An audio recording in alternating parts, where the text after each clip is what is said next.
दोस्तों राहुल गांधी ने एक बार फिर से पीएम मोदी और बीजेपी सरकार पर निशाना साधा है और निशाना साधा है पूंजीपतियों का 16 लाख करोड़ से के करीब जो लोन माफ किया गया है उसे लेकर के। आपको बता दें कि बैंकिंग सेक्टर के कुछ अधिकारी जो हैं वो राहुल गांधी से मिलने पहुंचे और करीब करीब बताया जा रहा है कि आईसीआईसीआई बैंक से 782 कर्मचारियों की जो छिटनी हुई है, जो छुट्टी की गई है, उसको लेकर के राहुल गांधी ने कई सारे सवाल खड़े किए हैं कि ये जो नीति है, ये जो कुव्यवस्था है, इसकी वजह से बैंकिंग सेक्टर के जूनियर कर्मचारियों पे क्या प्रभाव बढ़ गया है, क्या दबाव बढ़ गया है और ये छटनी हो रही है, इसको लेकर के राहुल गांधी ने कई सारे सवाल खड़े कर दिए हैं बीजेपी के सामने। क्या कुछ कहा है राहुल गांधी ने वो भी आपको बताएंगे। इस मीटिंग में क्या कुछ हुआ है, सोशल मीडिया पे राहुल गांधी ने क्या पोस्ट किया है और बीजेपी को कैसे निशाने पर लिया है, ये सब कुछ आपको वीडियो में डिटेल से बताऊंगा। नमस्कार दोस्तों, मेरा नाम है मनीष कुमार सिंह और आप देख रहे हैं 4 पीएम महाराष्ट्र। दोस्तों राहुल गांधी आए दिन मुद्दों को उठाते रहते हैं और उनके द्वारा उठाए गए मुद्दे शायद बीजेपी नेताओं को पसंद नहीं आते और इसीलिए उनके बार बार जो बाहर के विदेश के दौरे हैं उनको उठा करके राहुल गांधी को चुप कराने की कोशिश की जाती है। ऐसा तो यही लगता है। अब देखिए दोस्तों, बैंकिंग सेक्टर पिछले कुछ दिनों से हम लगातार देख रहे हैं कि बैंकिंग सेक्टर से कुछ न कुछ खबरें आ रही हैं, नई नीतियां बन रही हैं। 1 अप्रैल से कुछ बैंकिंग सेक्टर में बदलाव होने जा रहे हैं, फिर 1 मई से कुछ बदलाव होने जा रहे हैं और इसी बीच खबर आई है कि बैंकिंग सेक्टर के कुछ जूनियर अधिकारी भी राहुल गांधी से मिलने पहुंचे हैं और कुछ मीटिंग हुई है और इस मीटिंग में राहुल गांधी को इस समय की कुव्यवस्था और बैंकिंग सेक्टर पर पड़ रहे दबाव के बारे में अवगत कराया गया। राहुल गांधी ने साफ कहा कि और आरोप लगाया कि बीजेपी की जो नीतियां हैं, जो बड़े उद्योगपतियों का कर्ज माफी की जाती है, इसकी वजह से बैंकिंग सेक्टर पर दबाव बढ़ रहा है और जो जूनियर अधिकारी हैं बैंकिंग सेक्टर में काम करने वाले, उनकी नौकरी पर बनाई है। आपको बता दें कि कुछ दिनों पहले ही 82 बैंकों के कर्मचारियों ने कुछ लेटर लिखा था और इस लेटर में जो है वो कुव्यवस्था को लेकर के उजागर किया गया था और आईसीआईसीआई से भी रिपोर्ट है कि 782 के करीब जो लोग हैं उनकी छुट्टी कर दी गई है और इन्हीं सब वजहों को लेकर के जो जूनियर लेवल पर जो लोग हैं वो अब इस मुद्दे को उठाने की कोशिश कर रहे हैं। राहुल गांधी ने बताया है, सोशल मीडिया पर पोस्ट भी किया और कहा है कि ये जो बीजेपी सरकार है, इनके शासनकाल में, इनकी सरकार में जो कुव्यवस्था है, जो नीतियां हैं, उनकी वजह से बैंकिंग सेक्टर पर प्रभाव पड़ रहा है और तो और ये आने वाले दिनों में और भी ज्यादा असर डालेगा देश के विकास पर, क्योंकि बैंकिंग सेक्टर एक ऐसा सेक्टर है जिस पर हर आदमी जो है इससे प्रभावित होता है और इसीलिए राहुल गांधी आने वाले दिनों में इस मुद्दे को उठाएंगे, जोर शोर से उठाएंगे। ये बातें भी उन्होंने कही हैं।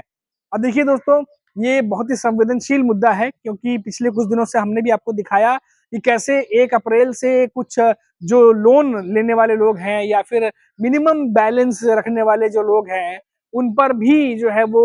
एक्स्ट्रा चार्जेस अब अप्लाई हो जाएंगे। 1 अप्रैल के बाद कुछ नियम बदलने वाले हैं और जब तक वो नियम सामने नहीं आता तब तक डिटेल से पता नहीं चलेगा कि आखिर वो बदले हुए नियम क्या होंगे। लेकिन इतना जरूर है कि 1 अप्रैल से काफी कुछ बदलने जा रहा है बैंकिंग सेक्टर में और 1 मई से भी, जैसा हमने आपको बताया था कि खबर थी कि 1 मई से भी जो नॉन जो जैसे आपका बैंक है, उस बैंक के अलावा दूसरे बैंक के एटीएम से आप पैसे निकालते हैं तो आपको एक्स्ट्रा चार्ज देना पड़ेगा, उसमें भी बढ़ोतरी होने जा रही है। तो क्या ये तमाम चीजें जो हैं वो बैंकिंग सेक्टर में जिस तरीके से दबाव बढ़ रहा है, क्या उसकी वजह से किया जा रहा है? क्या जनता से इसीलिए एक्स्ट्रा पैसा वसूला जा रहा है ताकि इस भरपाई को पूरा किया जा सके? क्योंकि राहुल गांधी ने यहाँ फिर से एक बड़ा मुद्दा उठाया है और ये बड़ा मुद्दा बार बार बीजेपी के नेता सुनना पसंद नहीं करते और वो है कर्ज माफी का, वो भी बड़े बड़े उद्योगपतियों का,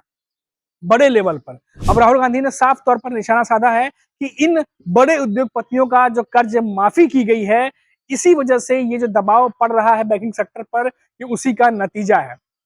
और इसके लिए देश के प्रधानमंत्री नरेंद्र मोदी को भी जिम्मेदार ठहराया है राहुल गांधी ने। अब देखिए, ये मीटिंग जो हुई है, इस मीटिंग में क्या कुछ चर्चा हुई है, इसकी सारी डिटेल तो अभी सामने नहीं आई है, लेकिन जो राहुल गांधी ने सोशल मीडिया पे पोस्ट किया है, जो इन्फॉर्मेशन डाली है, उसके मुताबिक ये मामला आगे चलकर अब उठने वाला है क्योंकि बैंकिंग सेक्टर में 82 बैंकों के कर्मचारियों ने जो है शिकायत की है, ऐसा जो है खबर निकल के सामने आ रही है और ये तादाद और भी ज्यादा बढ़ सकती है बैंकिंग सेक्टर के अधिकारियों की। और साफ तौर पर जो मीटिंग है, उस मीटिंग के बाद राहुल गांधी जिस तरीके की पोस्ट शेयर कर रहे हैं, इससे भी ये साफ जाहिर है कि जो ऊपर के लेवल के लोग जो बैठे हुए हैं उनको ज्यादा दिक्कत नहीं है, लेकिन जो जूनियर लेवल के जो अधिकारी हैं बैंकिंग सेक्टर में काम करने वाले, उन पर जो है बहुत ज्यादा दबाव पड़ रहा है। और आपको दोस्तों याद होगा कि ये तो अभी हमने आपको ताजा जानकारी दी, लेकिन इससे पहले आपको याद होगा कि हमने आपको बताया था कि कैसे बैंक में कई सारे जो लोग हैं वो मिनिमम बैलेंस रखते हैं, और गांवों में जैसे 500 रुपए रखते हैं, शहरों में 10,000 होता है।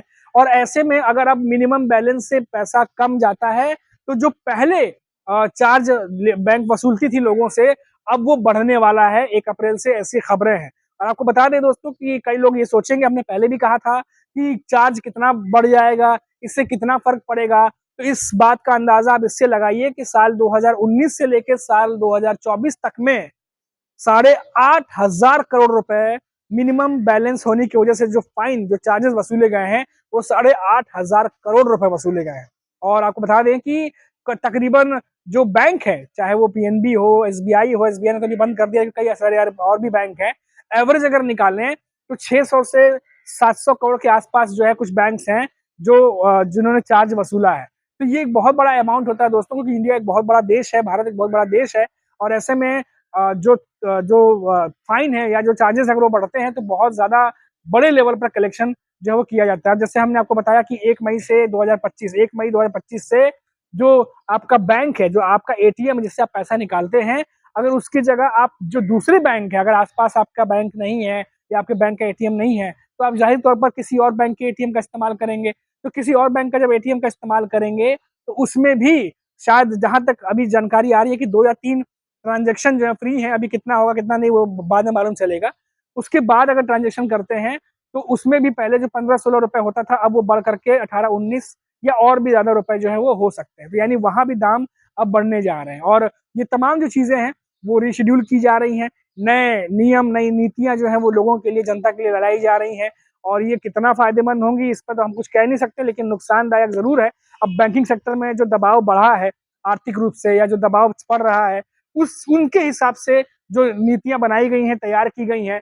उसके बाद क्या है, पैसा तो जनता को ही देना है, चाहे वो बैंकिंग बैंकिंग करके दे या किसी और एटीएम से पैसा निकाल के दे, भरना तो जनता को ही है, जनता भरेगी। लेकिन क्या राहुल गांधी ने जो मुद्दा उठाया है, क्या ये जो बड़े बड़े लेवल पर कर्ज माफी की गई है, क्या इस वजह से बैंकिंग सेक्टर पर दबाव बढ़ा है? अगर वाकई ऐसा है या इसमें जो इससे कनेक्टेड है, तो इस पर जांच होनी चाहिए, क्योंकि कोई भी फैसला जो है वो ऐसा नहीं लिया जाना चाहिए जिसकी वजह से देश की जनता पर फिर दबाव बढ़े या उस पर कोई प्रेशर आए। क्योंकि आप देख रहे हैं कि इस समय महंगाई बढ़ी हुई है, इस समय जो है वो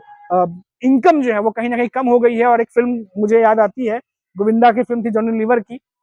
आमदनी अठन्नी खर्चा रुपया। कुछ वैसा ही माहौल इन दिनों जो है वो भारत में हो रखा है। महंगाई इतनी ज्यादा है, दिन पर दिन बढ़ती चली जा रही है, इनकम जो है लोगों की उतनी नहीं हो रही, और बैलेंस जो है वो बुरा बिगड़ा हुआ है। और इस तरीके से अगर कुछ कुछ चीजों के दाम वापस से बढ़ने लगते हैं, और ऐसे ही चार्ज हर जगह पर बड़ बड़ के अगर जनता देती रही, तो घर के हालात जो है वो बहुत ज्यादा और भी खराब हो जाएंगे। क्योंकि इस समय देख ही रहे हैं कि कितना जो है वो महंगाई के साथ साथ जो इनकम है वो भी कम हो गई है लोगों की। तो ये बहुत बड़ा टेंशन की बात है जो इस समय है दोस्तों। अब देखना होगा कि आने वाले दिनों में राहुल गांधी इस पर जो बात उठाएंगे, उस पर किन किन बातों पर चर्चा करते हैं, किन किन बातों को उठाते हैं, ये भी देखने वाली बात होगी। अभी के लिए इतना ही। अब देखते रहिए 4 PM महाराष्ट्र। नमस्कार।